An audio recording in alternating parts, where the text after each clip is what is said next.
శిష్య, ఫకీరా, నేను అంతం కాబోయే సమయం ఆసన్నమవుతుంది.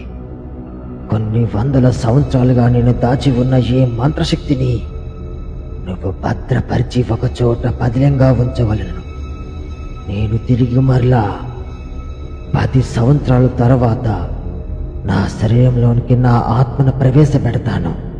ఇంతలోపు నేను శక్తితో సంపాదించుకున్న నా మంత్రశక్తి మొత్తాన్ని నా కమండలంలో పెట్టి నీకు ఉంచుతాను. ఆ కమండలాన్ని నువ్వు జాగ్రత్త పరచవలను. నేను 10 సంవత్సరాలు అయిన వెంటనే తిరిగి మరలా ఇక్కడికి ప్రవేశిస్తాను. అప్పుడు నువ్వు ఈ కమండలం తీసుకొని నేరుగా నా వద్దకి రా. అర్థమైందా శిష్య, ఫకీరా? మరిచిపోకు అని ఆ మాంత్రికుడు తన శిష్యుడితో చెప్పాడు. చెప్పిన మరుక్షణమే ఆ మాంత్రికుడు అలా వెనక్కి పడిపోయాడు. తన దేహంలోంచి ఆత్మ నేరుగా ఆకాశంలోనికి వెళ్ళి అక్కడే అదృశ్యమైపోయింది.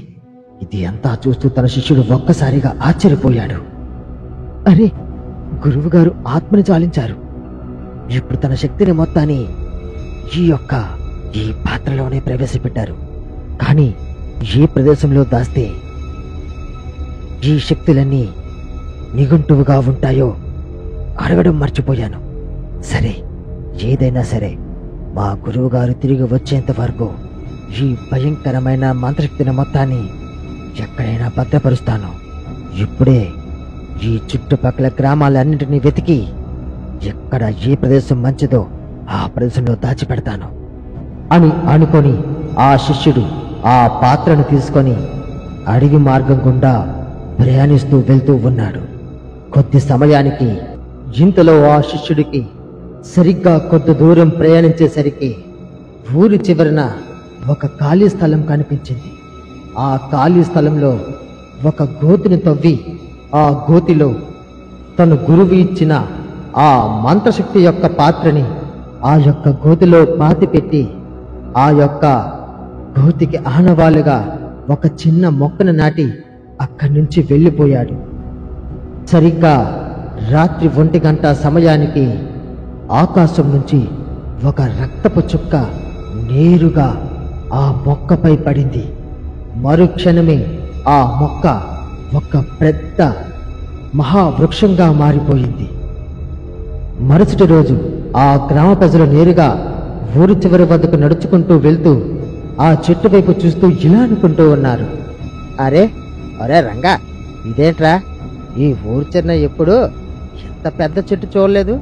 నిన్న సాయంత్రం కూడా నేను ఇదేలో వెళ్ళాను, కానీ ఇంత పెద్ద మొక్క నేను చూడలేదురా. రాత్రికి ఈ మొక్క వచ్చిందంటావా ఏంటి?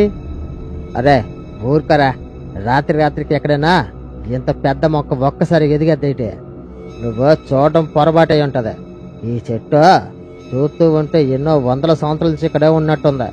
అయినా దేని గురించి మనకెందులే, పద వెళ్దాం పద అని చెప్పి ఆ గ్రామ ప్రజలు ఇద్దరు నడుచుకుంటూ వెళ్ళిపోయారు. ఇంతలో ఆ చెట్టుపైకి నేరుగా ఒక కాకి ఎగురుకుంటూ వచ్చింది. ఆ కాకి ఆ చెట్టుపై వాలగానే ఒక్కసారిగా ఆ కాకి రక్తం కక్కుకొని నేలపై పడి చనిపోయింది. అలా ఎన్నో వందల కాకులు ఆ చెట్టుపై వాలుగా ఆ కాకులన్నీ రక్తం కక్కుకొని గిలగిలా కొట్టుకుంటూ అక్కడే చనిపోయాయి. ఇది చూస్తూ కొంతమంది ఆడవాళ్లు ఆ చెట్టు వద్దకు వచ్చి ఇలా అనుకుంటూ ఉన్నారు. అరే ఏంటిది, ఈ చెట్టుపై వాళ్ళ ప్రతి కాకి చనిపోతుంది, పైగా రక్తం కక్కుకొని మరీ చనిపోతున్నాయి.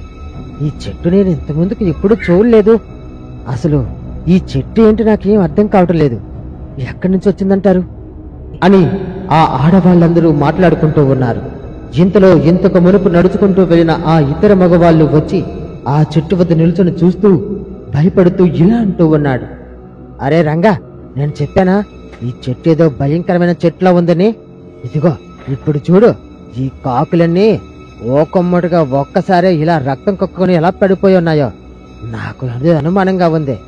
ఈ చెట్టు గురించి ఊళ్ళో ప్రజలందరికీ తెలియజేయాలి. ముఖ్యంగా ఊరి పెద్దకి ఈ విషయం పూర్తిగా మనం తెలియజేయాలి. అని ఆ గ్రామ ప్రజలందరూ అనుకొని నేరుగా ఊరి పెద్ద వద్దకు వచ్చారు. ఊరి పెద్దని పిలిచి, అయ్యా ఊరి పెద్ద గారు, మన ఊరి చివరన ఖాళీ స్థలం ఉంది కదండి, ఆ ఖాళీ స్థలంలోనే ఏదో ఒక పెద్ద భయంకరమైన వృక్షం లాంటిది వెలిసిందేంటి. ఆ చెట్టు మేము ఎప్పుడూ చూడలేదు. అప్పుడు ఎన్నో సంవత్సరాల నుంచి మేము చూస్తున్నా ఆ దారిలో ఎంత పెద్ద చెట్టు మాత్రం మేము ఎప్పుడూ చూడలేదు. ఆ చెట్టు మీద ఏ కాకి పురుగు పుట్ర ఏం వాళ్ళనా అక్కడికక్కడే రక్తం కక్కుని చచ్చిపోతున్నాయి అయ్యా. అయ్యా మీరు ఒక్కసారి వచ్చి ఆ చెట్టుని చూడండి అయ్యా అని ఆ గ్రామ ప్రజలు ఊరి పెద్దతో చెప్పారు. ఆ మాటలు విన్న ఈ ఊరి పెద్ద, ఏంటే ఊరి చివరన ఒక పెద్ద చెట్టు వెలిసిందా? ఒరే మీరంతా చెబుతుంటే ఏదో కాకి కాండమ్మ కథల్లో ఉన్నారా? చెట్టు మీద వాళ్ళని ప్రతి కాకి చచ్చిపోతుందా ఏంటి? దానికేవో జబ్బు చచ్చిపోయి ఉంటాయి. అయినా ఎందుకులే, మీరు ఎంతమంది వచ్చి పిలుస్తున్నారు కదా, పదండి వెళ్దాం. వెళ్ళి చూసి ఆ చెట్టుది అసలు నిజంగా ఏముందో కనుక్కుందాం పదండి అని చెప్పి గ్రామ ప్రజలతో పాటు ఊరి పెద్ద కూడా నడుచుకుంటూ నేరుగా ఊరి చివరన ఉన్న ఆ భయంకరమైన చెట్టు వద్దకు వచ్చారు. ఆ చెట్టును చూసి అందరూ ఒక్కసారిగా ఆశ్చర్యపోయారు. ఊరి పెద్ద మాత్రం ఇలా అంటూ ఉన్నాడు, ఓరే ఇది చింత చెట్టురా బావో, ఈ చింత చెట్టును చూసి మీరు అందరూ ఇంతలా భయపడుతున్నారేంటి? నాకేం అర్థం కావట్లేదు. ఈ కాకిలకేదో ఏదో అంటు వ్యాధి వచ్చి ఉంటది, అందుకనే ఒకటి పడిపోయి చచ్చిపోయాయి అంతే తప్ప ఈ చెట్టుకి అంత సినిమా లేదు. మీరు భయపడలే అంత ఊహించుకోవాల్సిన అవసరం లేదు. ఈ చెట్టు దయ్యం చెట్టు భూతం చెట్టు ఏం కాదురా బాబు, ఇదే చింత చెట్టు. సరే మీ అందరికీ భయం పోయేలాగా ఈ రోజు రాత్రికి ఇక్కడ నా మనిషిని పడుకోబెడతాను. వాడికి ఏమీ జరగలేదు అనుకో, ఈ చెట్టు మంచిదనే అర్థం. లేదు వాడికి ఏమైనా భయం వేసి ఏదైనా అనిపిస్తే మాత్రం అప్పుడు ఆలోచిద్దాం మనం ఏం చేయాలన్నది. ఏటే అందరూ ఇంటికి వెళ్ళిపోండి అని ఊరి పెద్ద ఆ గ్రామ ప్రజలందరితో చెప్పాడు. ఊరి పెద్ద మాటలు విన్న గ్రామ ప్రజలందరూ సరైన చెప్పి నేరుగా తమ తమ ఇళ్లకు వెళ్ళిపోయారు. ఊరి పెద్ద నేరుగా ఇంటికి వచ్చి తన అనుచరుడితో జరిగిన విషయమంతా చెప్పి ఈ రోజు రాత్రికి ఆ చెట్టు వద్దకు వెళ్ళి కాపలా కాయమన్నాడు. అనుకున్న విధంగానే ఊరి పెద్ద ఒక మనిషిని ఆ చెట్టు వద్దకి కాపలాగా పంపించాడు.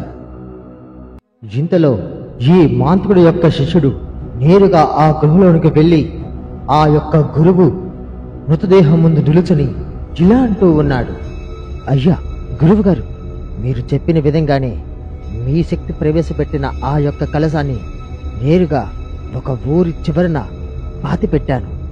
ఆ యొక్క కలశంపై ఒక చిన్న చెట్టును కూడా నాటి వచ్చాను. ఇక మీ శక్తి అక్కడే పొందుపరచబడి ఉంటుంది. ఇక మీ యొక్క ఎన్ని సంవత్సరాలు తిరిగి వచ్చినా మీ శక్తి అక్కడే కేంద్రీకృతమై ఉంటుంది. అంతవరకు నేను వికృతరూపంలో మారిపోయి ఆ శక్తికి చుట్టూ కాపలాగా మారుతాను అని చెప్పి ఆ వ్యక్తి ఒక భయంకరమైన రూపంలో మారిపోయాడు. ఆ రూపం చూడడానికి చాలా భయంకరంగా ఉంది. ఇంతలో ఆ యొక్క రూపంతో ఈ గురువు యొక్క ఆత్మ ఇలా మాట్లాడుతూ ఉంది, బలా శిష్య బలా, నీ తెలివి అమోఘం. నా శక్తిని కాపలాగా ఉంటూ నా శక్తిని కూడా నువ్వు పొందగలుగుతూ ఉంటావు. ఎవరైనా ఆ చెట్టు వద్ద నిలుచని భస్మీకరణ మంత్రం కానీ భౌత విచక్ష మంత్రం కానీ చదివినా నా శక్తి అక్కడే పూర్తిగా వినాశనమైపోతుంది. కావున ఎటువంటి మాంత్రికుడైనా ఎవరు వచ్చినా సరే ఆ మంత్రం చదివేలోపు వాళ్ళపై విరుచుకుపడి వాళ్ళని అంతం చేయి. ఇది నా ఆజ్ఞ, శిరసా వహించు శిష్య అని ఈ యొక్క గురువు గారి ఆత్మ ఆ శిష్యుడితో చెప్పింది. ఆ మాటలు విన్న ఆ భయంకరమైన రూపం సరేని చెప్పి ఒక్కసారిగా అక్కడి నుంచి అదృశ్యమైపోయింది.